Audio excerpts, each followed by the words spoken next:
Well हम math start करने जा रहे हैं और इसको अपलोड करने का एक एम है और वो ये है कि आज के दौर में तुलबा तालिबात जो हैं इसको बहुत मुश्किल जो है वो सब्जेक्ट समझते हैं, इसीलिए इससे दूर भागते हैं। लेकिन जबकि ये बिल्कुल ऑपोजिट है। ये मैथ जो है वो एक पज़ल है। जितना आप इसको खेलते जाएंगे, जितना आप इसको करते जाएंगे, उतना ही ये आपके लिए आसान हो जाएगा, उतना ही आपको इसमें मज़ा आएगा। तो मेरी ये कोशिश होगी कि जितना इसको आसान लफ्ज़ों में बयान किया जा सकता है उतना इसको आसान अल्फाज में बयान करूँ। तो चलिए आज हम mathematics class 10th chapter number 1 start करते हैं, क्वाड्रेटिक इक्वेशन। तो वर्ड इक्वेशन से तो आप वाकिफ़ होंगे, लेकिन हम इसका माना नहीं समझते।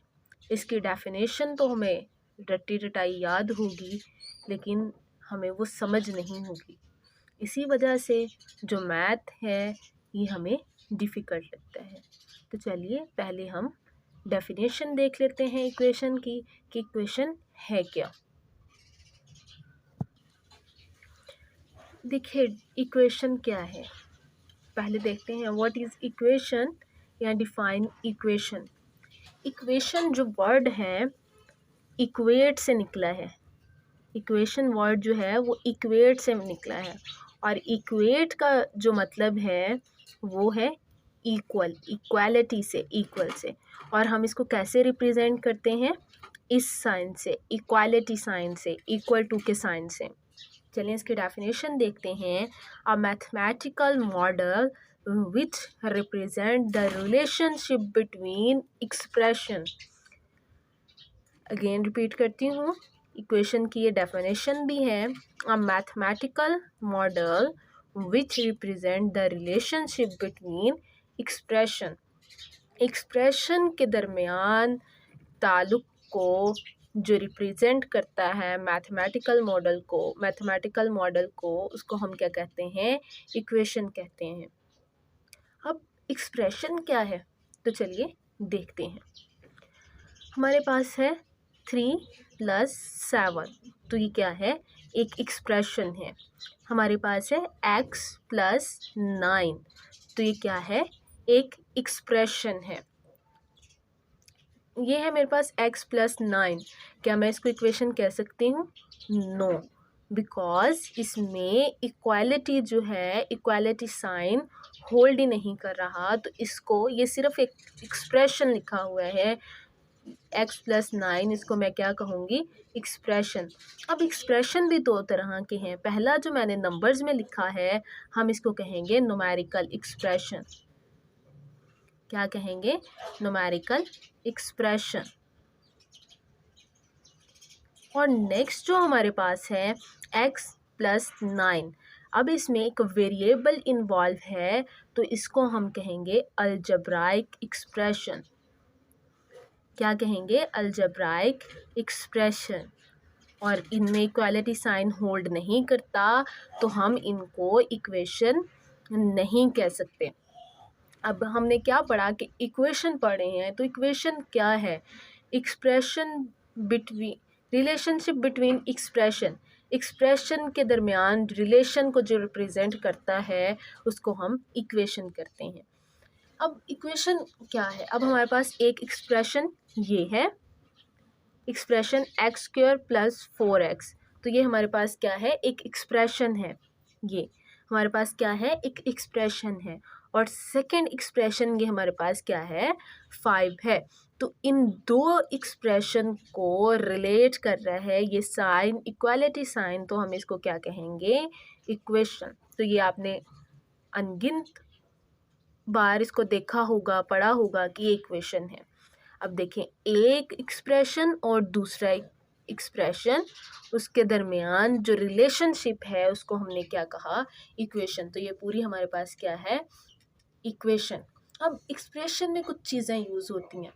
फर्स्ट ऑफ ऑल हमारे पास जो है वो अल्फ़ाबेट्स यूज़ होते हैं, ABCXYZ। इंग्लिश में तो हम इनको अल्फ़ाबेट कहते हैं, क्या कहते हैं, अल्फ़ाबेट्स। लेकिन जब हम मैथ में इक्वेशंस में यूज़ करते हैं तो हम इनको कहते हैं वेरिएबल्स। क्या कहेंगे इनको, वेरिएबल्स। तो अब हमारे पास जो x और x यहाँ क्या है, वेरिएबल है। वेरिएबल के बाद हमारे पास वेरिएबल के साथ जो टर्म होगी, फॉर एग्जांपल यहाँ 4 है, यहाँ कुछ भी नहीं है तो मीन टू से यहाँ 1 होगा, तो यहाँ 1 और 4 ये हमारे पास क्या है, कॉफिशेंट्स हैं। क्या है, कॉफिशेंट्स हैं। ये हमारे पास क्या है, कॉफिशेंट्स हैं। 1 जो है वो कॉफिशेंट है एक्स स्क्वायर का, और जो 4 है वो कॉफिशेंट है एक्स का। अब इसके बाद हमारे पास आती हैं जिन टर्म्स में हमारे पास वेरिएबल इन्वॉल्व ही नहीं है, तो उस टर्म को हम कहते हैं कांस्टेंट। क्या कहते हैं उस टर्म को हम, कांस्टेंट। और इनके एक्सप्रेशन के दरमियान जो साइन आता है, फॉर एग्जांपल एडिशन और सब्ट्रैक्शन का, तो हम उसे कहते हैं ऑपरेटर। क्या कहते हैं उसे, ऑपरेटर। तो हमने इक्वेशन में भी 4 चीज़ें पढ़ी, वेरिएबल्स, कोफिशिएंट, ऑपरेटर, कांस्टेंट। अब दोबारा एक बार डेफिनेशन को रिवाइज करते हैं। Definition of equation, equation word जो है वो इक्वेट से निकलता है, और इक्वेट का मीन है इक्वल, और हम इसको इस साइन से रिप्रेजेंट करते हैं। Mathematical model which represent the relationship between expression, mathematical models के जो एक्सप्रेशंस के दरमियान ताल्लुक़ को रिप्रेजेंट करे उसे हम एक्सप्रेशन कहते हैं। अब एक नई चीज़ निकल आई है, वो क्या है, एक्सप्रेशन। एक्सप्रेशन क्या है, जैसे मैंने लिखा 3 + 7, तो ये एक एक्सप्रेशन है। x + 9, तो ये भी एक एक्सप्रेशन है, क्योंकि इसमें इक्वालिटी होल्ड नहीं कर रही, इसको इक्वेशन नहीं कह सकते। तो हमने 3 + 7, इसमें कोई वेरिएबल इन्वॉल्व नहीं है, तो हमने इनको न्यूमेरिकल एक्सप्रेशन कहा। देन हमारे पास यहाँ वेरिएबल इन्वॉल्व था, तो हमने इसको अलजेब्राइक एक्सप्रेशन कहा। फिर वापस इस पर आते हैं, हमारे पास इक्वेशन यानी दो एक्सप्रेशन को जो हम लोगों ने रिलेशन बनाया, लेफ़्ट हैंड साइड और राइट हैंड साइड के दरमियान जो साइन लगाया, इक्वालिटी साइन, वो क्या है, उससे हमने इसको कह दिया है इक्वेशन। अब इक्वेशन के अंदर कुछ चीज़ें आती हैं, ABCXYZ, इंग्लिश में तो ये अल्फ़ाबेट कहलाते हैं, लेकिन मैथ्स में जब इक्वेशंस में हमारे पास यूज़ होते हैं तो हम इनको वेरिएबल्स कहते हैं। वेरिएबल्स के बाद हमारे पास वेरिएबल्स के साथ जो टर्म्स होती हैं, फॉर एग्जांपल एक्स स्क्वायर के साथ कोई नहीं है तो उसके साथ 1 कंसीडर किया जाएगा, तो यहाँ 4 है, तो ये हमारे पास क्या कहलाएंगे, कॉफिशेंट्स। कॉफिशेंट्स के बाद हमारे पास जो विदाउट वेरिएबल्स टर्म होगी उसे हम कहेंगे कांस्टेंट, और जो हमारे पास यहाँ प्लस माइनस के साइन होंगे उनको हम ऑपरेटर्स कहेंगे। आई होप कि आपने इक्वेशन को अच्छे से अंडरस्टैंड किया होगा। अगर कोई क्वेश्चन हो तो आप कमेंट बॉक्स में पूछ सकते हैं। Thank you so much. Allah निगहबान।